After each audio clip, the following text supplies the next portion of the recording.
For nearly 2 decades, the parents of Brookfield slept easily knowing their children were safe. They trusted the man with the warm smile and the quiet voice. They trusted the teacher who stayed late to tutor struggling students, who volunteered to chaperone field trips, who knew every child's name by the end of the first week of school. They believed the town had found the perfect teacher. They trusted Mr. Daniel Mercer. And that trust would become the town's greatest regret. And no one, not one person, suspected that the man shaping young minds during the day was living a secret life after dark. Brookfield was the kind of town where nothing ever seemed to change. A neat grid of tree-lined streets. Porch lights glowing at dusk. Well-kept lawns. Friday night football games and Sunday morning church bells. Crime was rare, and when it happened, it was small. A stolen bike. A broken window. The occasional bar fight. Nothing that ever made the evening news. Brookfield was the kind of town people moved to when they wanted safety. Daniel Mercer blended perfectly into that picture. He arrived in Brookfield in the early 2000s, fresh out of graduate school, hired as an 8th grade English teacher at Brookfield Middle School. He was 31 years old, soft-spoken, polite, and impeccably dressed. He wore cardigans and wire-rimmed glasses that gave him an air of gentle authority. He shook hands firmly but gently. He listened more than he spoke. Students loved him. He actually listened, one former student would later say. He didn't talk down to us. Parents adored him. They trusted him with their children. Students confided in him without fear. Administrators pointed to him as an example of what every educator should be. Within weeks, students loved him. He treated us like we mattered, one former student would later recall. Like our thoughts were important. Mercer stayed late after school, offering free tutoring. He volunteered to supervise clubs. He attended plays and assemblies even when he wasn't required to be there. Parents noticed. Report cards came with handwritten notes. Phone calls were made not to complain, but to encourage. By his 5th year, Mercer was voted Teacher of the Year. By his 10th year, he was considered irreplaceable. And that's when Brookfield stopped looking closely. The first disappearance happened on an ordinary October afternoon in 2016. 14-year-old Emily Carter left Brookfield High School at the usual time. She never made it home. Emily wasn't the type to disappear.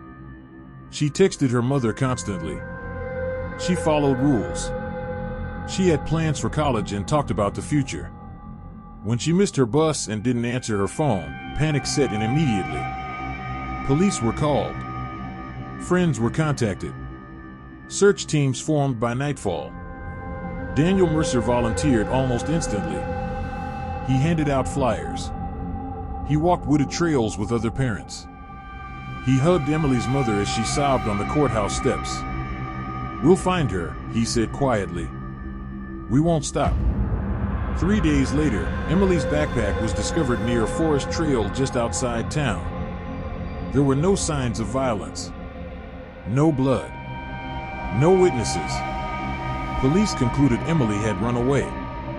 The town didn't like the explanation, but they accepted it. Because the alternative was unthinkable. And Daniel Mercer returned to his classroom the following Monday. Over the next 3 years, 3 more teenage girls vanished in nearby towns. Different schools. Different families. Different circumstances. Each case was handled separately. Different police departments. Different timelines. All were eventually labeled runaways. But there were similarities, quiet ones. Easy to dismiss. All were academically strong. All were described as polite and reserved. All had attended Brookfield Middle School. All had once been taught by Daniel Mercer. No one connected the dots. No one wanted to. Then, in March of 2020, a detective in a neighboring county received an email. No name. No return address. Just 3 lines. "You're looking in the wrong places. Look at the teacher. Check his storage unit." The email named Daniel Mercer. At first, The detective nearly deleted it. Mercer had no criminal record, no complaints, no rumors, no history of misconduct. But the sender knew details that hadn't been released publicly. And that was enough.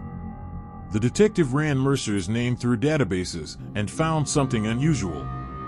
Mercer rented a storage unit nearly 40 miles away. Not under his exact name, but close enough. It wasn't illegal, but it was unsettling. A warrant was requested. And on a rainy morning in April, detectives unlocked the door to storage unit B-17. Inside were neatly stacked plastic bins. And that's when everything changed. Detectives expected clutter. Old furniture. Books. Maybe forgotten junk. They did not expect order. The bins were labeled carefully. Each one contained personal belongings. Scarves. Bracelets. School notebooks. Old phones. Items that clearly did not belong to Daniel Mercer. At the back of the unit stood a locked metal cabinet. Inside it were journals. Daniel Mercer's journals. They were dated. They were detailed. And they documented a life no one had ever seen. By day, Mercer was the trusted teacher. By night, according to his own words, he became someone else. He wrote about loneliness, about control, about choosing the overlooked ones, students who trusted him completely. He described how he earned their confidence slowly, never rushing, never alarming. Extra tutoring sessions, encouraging notes, private conversations framed as mentorship. Investigators later called it textbook grooming. Mercer recorded everything. And once trust was absolute, he made them disappear. Police arrested Daniel Mercer during class. Students watched in disbelief as officers escorted him down the hallway. Some cried. Others sat frozen in shock. Parents refused to believe it. This can't be real, they said. Not him. But digital evidence told a different story. Encrypted files, GPS data, receipts, videos. Cell tower records placed Mercer near every disappearance. Then investigators found a phrase repeated in his journals, the quiet field. Hidden GPS data led police to a remote plot of land scheduled for development. They dug. 6 feet below the surface, they found remains. 4 teenage girls. The missing ones. Brookfield fell silent. The trial began in late 2021. Former students testified about how safe Mercer had made them feel. Experts explained how predators hide behind trust and authority. The defense argued mental illness. The jury deliberated for less than 3 hours. Daniel Mercer was found guilty on all counts and sentenced to life without parole. He never looked back. Brookfield removed his name from plaques. His photos vanished from walls, but not from memory. Parents questioned everything. At sentencing, Emily Carter's mother spoke. "You didn't just take our children.